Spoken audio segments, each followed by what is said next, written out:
saya minggir sini ya enggak boleh. Terus saya dikasih gerobak ini, saya pindah di sini.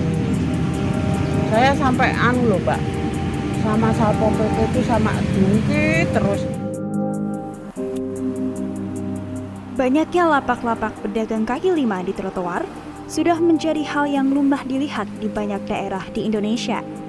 Trotoar yang seharusnya diperuntukkan bagi pejalan kaki, kini seolah beralih fungsi menjadi lokasi dagang para penjual makanan dan barang.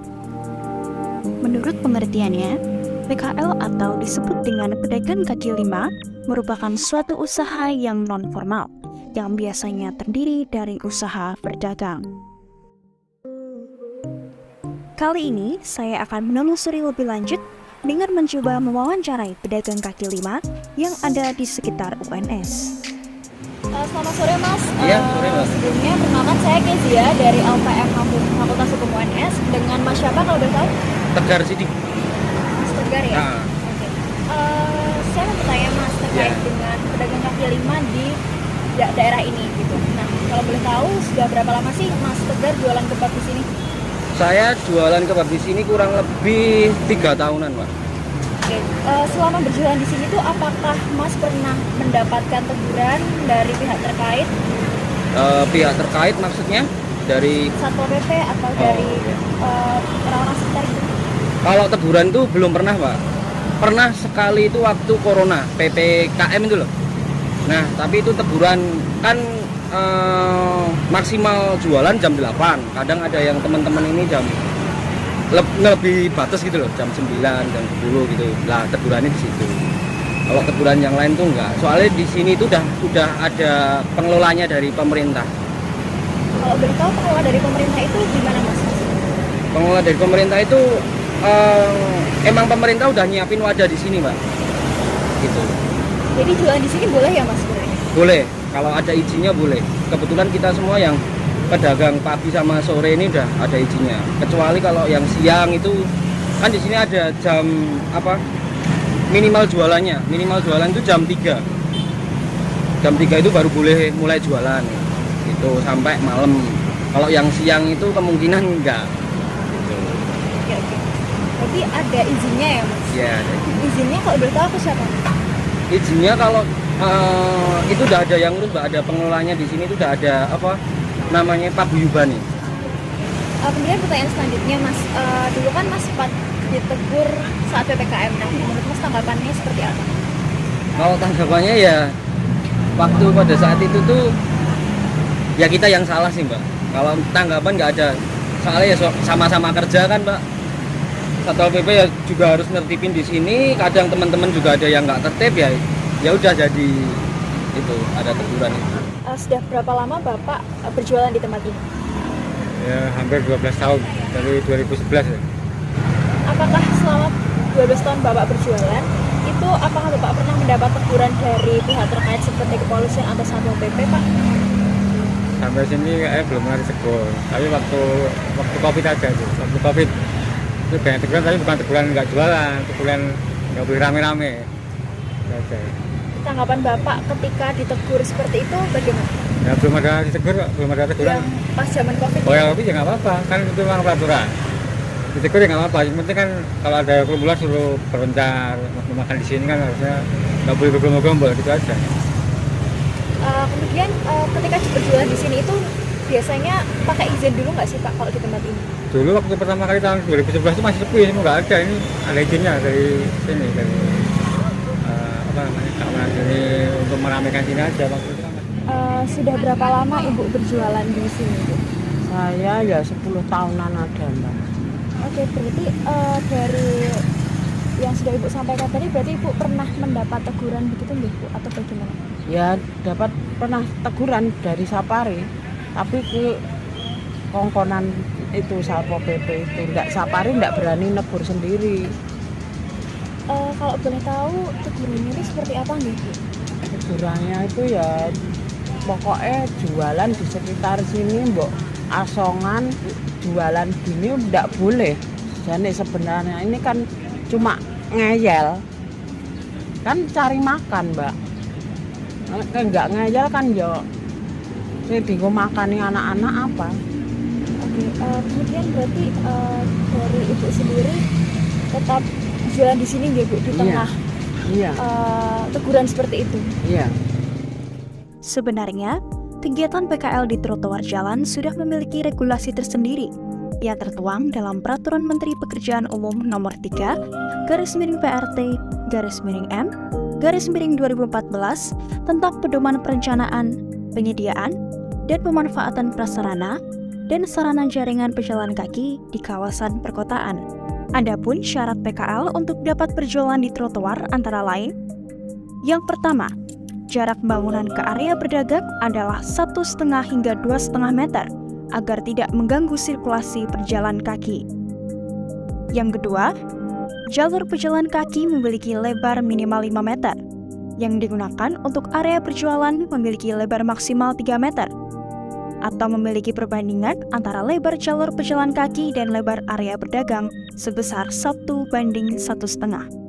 Yang ketiga, terdapat organisasi atau lembaga yang mengelola keberadaan KUKM. Yang keempat, pembagian waktu penggunaan jalur pejalan kaki untuk jenis KUKF tertentu diperkenankan di luar waktu aktif gedung atau bangunan di depannya. Yang kelima, dapat menggunakan lahan privat. Yang keenam, tidak berada di sisi jalan arteri baik primer maupun sekunder dan kolektor primer dan atau tidak berada di sisi ruas jalan dengan kecepatan kendaraan tinggi. Syarat lain biasanya juga terdapat dalam peraturan daerah setempat. Kami juga mencoba mewawancarai para pejalan kaki yang berlalu lalang melewati trotoar untuk mengetahui pendapat mereka mengenai para PKL. Oke, selamat pagi Mas. Pagi. Sebelumnya perkenalkan saya Kezia dari mahasiswi Fakultas Hukum UNS. Mau izin mewawancarai Mas dengan siapa sebelumnya? Saya Dwi Cahyo. Dwi Cahyo ya? Iya. Oke, baik. Di sini kami akan mengangkat isu tentang perdagangan kaki lima Mas. Nah, di sini makanya kami mewawancarai Mas Dwi Iya. ya, terkait dengan pedagang kaki lima ini. Ya, Mas. Oke, langsung aja ke pertanyaan pertama ya. Oke, yang pertama, apakah Mas Dwi itu sering menemui keberadaan PKL di trotoar Mas? Sangat banyak ya Mbak, apalagi daerah Solo ini kan banyak banget yang namanya pedagang kaki lima, terutama di belakang isi ini juga ya. Banyak yang kalau pagi itu setiap ada yang jualan-jualan di pinggir trotoar kayak gitu. Sebagai pejalan kaki dan juga mungkin pengguna kendaraan ya, bermotor ya Mas, bagaimana tanggapan Mas Dwi terkait keberadaan PKL yang berjualan di trotoar ini? Mungkin ya untuk pejalan kaki sendiri ya mungkin terasa terganggu dikarenakan ya fungsi trotoar sendiri juga kan untuk sarana pejalan kaki, dan ketika dipakai buat pedagang kaki lima otomatis kan pejalan kakinya terganggu ya, mungkin bisa jalan ke pinggir jalan raya jadi membahayakan untuk pedagang kaki lima, pejalan kaki gitu. Ya apa ya, mungkin terganggu. Sebelumnya dengan Mbak siapa? Mbak Sania. Mbak Sania ya. Mbak Sania. Jadi kita mau tanya tentang keberadaan PKL di trotoar nih Mbak. Oke, untuk pertanyaan pertama nih ya, apakah Mbak Sania itu sering menemui keberadaan PKL di trotoar ini? Kalau di sekitar sini cukup sering ya, soalnya kita juga di sini banyak mahasiswa ya. Jadi PKL di trotoar banyak saya temui. Bagaimana pendapat Mbak Sania terkait keberadaan PKL yang berjualan di tepi-tepi jalan kayak gini? Menurut saya sih sangat membantu kita sebagai mahasiswa ya, apalagi pedagang-pedagang kaki lima di sini tuh menjual makanan, minuman-minuman tuh dengan harga yang sangat terjangkau buat kami para mahasiswa. Hingga saat ini masih terdapat pro dan kontra terhadap keberadaan PKL. Salah satunya para pejalan kaki. Ada yang merasa diuntungkan dan ada juga yang merasa dirugikan. PKL menjadi suatu dilema tersendiri. Di satu sisi, pemerintah belum bisa menciptakan lapangan pekerjaan bagi rakyatnya dan membuat mereka terpaksa berdagang di pinggir jalan. Namun, di sisi lain, aktivitas PKL di trotoar mengganggu kenyamanan pejalan kaki. Selain itu, para PKL juga berimbas, memberi kemacetan dan merusak estetika kota. Kira-kira bagaimana harapan Bapak selaku PKL ketika berjualan di tempat ini? Ya memang ini harapannya anak kuliah itu ini supaya ada, karena tempatnya ini kan tempatnya pertunjukan. kalau nggak ada penjualan biasanya ya sepi kan. Jadi kalau ini ada pendidikan supaya ini banyak pedagang harusnya gitu. Itu apa? Kalau harapan saya tuh kalau di sini tuh udah menurutku bagus mbak tempatnya. Tapi minusnya sekarang itu kan dempet-dempetan banget nih mbak. Dulu kan sampai sana, sampai Taman Cerdas itu. Sekarang yang pedagang sana itu juga lari ke sini. Jadi petanya itu dipersempit. Jadi kalau ada yang beli itu kadang bingung mau parkir di mana, mau nyari tempatnya itu loh mbak, nyari tempat parkirnya gitu.